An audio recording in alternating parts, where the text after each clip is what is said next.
تفسیر القرآن۔ آج کا سبق سورۃ النساء، آیت نمبر 116۔ اعوذ باللہ من الشیطان الرجیم، بسم اللہ الرحمن الرحیم۔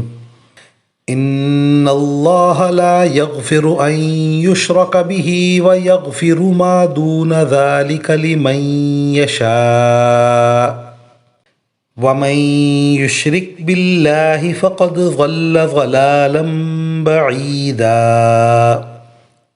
ترجمہ: بے شک اللہ اس بات کو نہیں بخشتا کہ اس کے ساتھ کسی کو شریک ٹھہرایا جائے، اور اس سے کم تر ہر گناہ کی جس کے لیے چاہتا ہے بخشش کر دیتا ہے، اور جو شخص اللہ کے ساتھ کسی کو شریک ٹھہراتا ہے وہ راہ راست سے بھٹک کر بہت دور جا گرتا ہے۔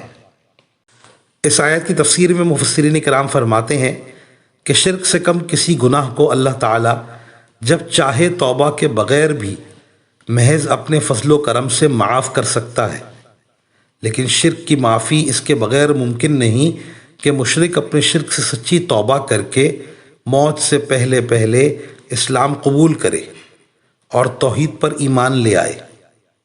وآخر دعوانا ان الحمد للہ رب العالمین۔